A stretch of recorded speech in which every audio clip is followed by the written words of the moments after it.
नमस्कार, मैं विक्रम और आप देख रहे हैं जर्नलिस्ट यूपी लाइव न्यूज। देश दुनिया की तमाम बड़ी खबरों को देखने के लिए हमारे चैनल को तुरंत सब्सक्राइब करें और कमेंट बॉक्स में अपनी अमूल्य राय जरूर दें। आइए आपको दिखाते हैं इस वक्त की सबसे बड़ी खबर। इमरजेंसी कंगना रनावत की फिल्म का एक खास तबका कर रहा है विरोध। क्या बोले फिल्म इंडस्ट्री वाले। कंगना रनावत अपनी फिल्म इमरजेंसी को लेकर चर्चा में है। इस फिल्म में उन्हें भारत की पूर्व प्रधानमंत्री इंदिरा गांधी के रोल में देखा जाएगा। फिल्म का ट्रेलर आते ही ये फिल्म चर्चा का विषय बन गई। इसके बाद फिल्म पर विवाद शुरू हो गया। कई राज्यों में इस फिल्म को बैन करने की चर्चाएं की जा रही हैं। तो वहीं इस बीच बॉलीवुड इंडस्ट्री से जुड़े लोगों ने भी क्या कुछ कहा, आइए आपको सुनाते हैं। क्या देखो, धमकियां तो आती रहती हैं और जाती रहती है। धमकी होती ही सिर्फ देने के लिए है, उसको मानना नहीं है। धमकियां देने वाले लोग सिर्फ धमकी देते रहेंगे। और मुझे लगता है कि फिल्म तो देखो रिलीज होनी है। और कई बार ना ये पब्लिसिटी का भी एक तरीका होता है, मेरे को ऐसा लगता है। बट अगर सच्ची में वो धमकी है भी तो भी देखो फिल्म तो रिलीज होगी, उसका कोई आप रोक नहीं सकते। और कंगना की फिल्म में मैं एक्सपेक्ट कर रही हूँ कि आफ्टर लॉन्ग टाइम, लंबे वक्त के बाद मैं कंगना को इस रूप में देखना चाहती हूँ। तो क्योंकि हाल ही की कुछ फिल्म्स कंगना की बहुत ज़्यादा अच्छी नहीं करी, और मैं पर्सनली कंगना को बहुत लाइक करती हूँ, तो मैं देखना चाहूँगी इमरजेंसी फिल्म। किसी भी तरीके से कोई धमकी देना या अनडेमोक्रेटिकली इलीगली जान पे धमकी देना या ये कहना कि हम आपको, ये गलत है, ये सरासर गलत है। और हमारी कंट्री में फिल्म को सेंसर मिल भी जाती है और फिल्म रिलीज भी हो जाती है। रिलीज होने के बाद अगर आपको लगता है कि कुछ प्रॉब्लम है फिल्म में, तो आपको कोर्ट जाने, आप मारपीट नहीं कर सकते हैं, आप थिएटर नहीं जला सकते हैं, आप सड़कों पे आके आप राइट नहीं क्रिएट कर सकते। इसके पहले भी बहुत सारी फिल्मों में हुआ, पद्मावत में हुआ, उसके पहले भी बहुत सारी फिल्मों में एक अनडेमोक्रेटिकली प्रोटेस्ट हुए हैं और हमने हर वक्त उसको ऑब्जेक्ट किया हुआ है। तो मुझे लगता है कि फिल्म मेकर की अपनी आजादी है, जो लोग ऑब्जेक्ट करते हैं उनकी अपनी आजादी है, लेकिन कानून के दायरे में अगर आप कोई भी अपनी एक्टिविटी करते हो तो वो जो है वो लोगों को एक्सेप्टेबल है। कंगना ने भी सोच समझ के ही फिल्म बनाई होगी। वो कोई मेंबर ऑफ पार्लियामेंट है, पढ़ी लिखी लेडी है, और ऐसे कोई भी फिल्म मेकर हो, जब भी वो फिल्म बनाता है उसका जो कट पॉइंट है वो है certification board, sensor board. Film वहां जाती है, मैं एज अ मेकर फिल्म को वहां डालता हूं। सेंसर बोर्ड में पढ़े लिखे लोग हैं, एक्सपर्ट लोग हैं, हर प्रोफेशन के लोग हैं, कमिटी मेंबर्स हैं, वो फिल्म देखते हैं। और अगर मेरी फिल्म को जो कट्स मिलते हैं और अगर मैं कट्स को एक्सेप्ट नहीं करता हूं तो मैं रिवाइजिंग कमेटी में जाता हूं, रिवाइजिंग कमेटी सजेस्ट करती है, तो एक पूरा प्रोसेस है। और अगर मुझे रिवाइजिंग कमेटी का भी डिसीजन करेक्ट नहीं लगता तो एज अ मेकर मैं कोर्ट जाता हूं। बहुत सारी फिल्में जो है वो कोर्ट गई और कोर्ट से अपने लिए जस्टिस लेके आई हैं।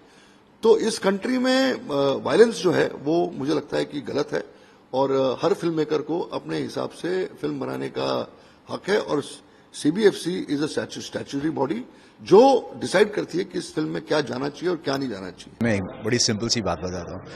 क्रिएटिव वर्क को आप क्रिटिसाइज करें या एनालाइज करें उसके रिलीज होने के बाद, उससे पहले जो कुछ भी होता है मुझे जायज़ नहीं लगता है। अब उसके बाद कुछ आपत्तिजनक है उसके अंदर या कुछ किसी को कोई ऑब्जेक्शन है, they can always raise that. लेकिन किसी चीज़ को बिना देखे इस तरह की जजमेंट पास करना तो पर्सनली, मेरे पर्सनल लेवल मुझे ठीक नहीं लगता। बाकी आई एम श्योर जो लोग ऐसा कह रहे हैं उनके अपने रीजंस होंगे, but from outside I feel इस चीज़ की ज़रूरत नहीं है। कंगना रनावत जी की जो ये फिल्म है इमरजेंसी, ये रिलीज से पहले ही विवादों में घिरती हुई दिखाई दे रही है। इसका जो ट्रेलर आया था उससे देख के एक फिरका, एक तबका जो है वो आहत हुआ है और वो प्रोटेस्ट कर रहे हैं। तो प्रोटेस्ट करने का हक तो सबको है, ये प्रजातंत्र है, डेमोक्रेसी है। कोर्ट में जाने का भी सबको हक है। और अगर कंगना जी को ऐसा लगता है कि उनके साथ ज्यादती हो रही है तो वो भी कोर्ट में जा सकती हैं, अपनी बात कह सकती हैं। कोर्ट जो है सबके लिए खुला हुआ है और आखिरी फैसला जो होता है वही कोर्ट का सही होता है, वही इंसाफ करता है। तो मैं यही कहूंगा कि इमरजेंसी पे पहले भी काफी फिल्में आई हैं, लेकिन ये फिल्म काफी चर्चित हो रही है। देखिए क्या है कि अगर किसी की रिलीजियस फीलिंग्स हर्ट होती हैं, आहत होती हैं, उससे क्या होता है कि मुल्क में बदअमनी फैलती है, लॉ एंड ऑर्डर की भी प्रॉब्लम हो जाती है। तो इस बात का भी ख्याल रखना चाहिए कि कोई ऐसी बात ना हो। लेकिन अदालतें खुली हुई हैं, आप प्रोटेस्ट कर सकते हैं, आप धरना दे सकते हैं, आप अपनी बात कह सकते हैं, लेकिन डेमोक्रेसी है हमारे यहाँ और हमारा जो एक इंस्टीट्यूशन है सेंसरशिप का, वो बहुत जिम्मेदारी से अपना काम करता है। लेकिन उन्हें भी कई बार ये सोचना चाहिए कि कोई ऐसी चीज ना दिखाई जाए जिससे किसी को आपने बैड लाइट में दिखाया है या एक फिरके से ताल्लुक रखने वाले लोगों को आपने बुरी लाइट में दिखाया है, बैड लाइट में दिखाया है। तो फिल्म भी रिलीज हो रही है। ये जो नया विवाद शुरू हो रहा है, ये क्या किस करवट लेगा ये आगे, ये हम कह नहीं सकते। लेकिन मैं ये चाहूंगा कि जो भी हो अमन और शांति से हो, और अगर किसी बात पर एतराज है उस पर गौर किया जा सकता है, और अगर ऐसा लगता है कि इसे दिखाने से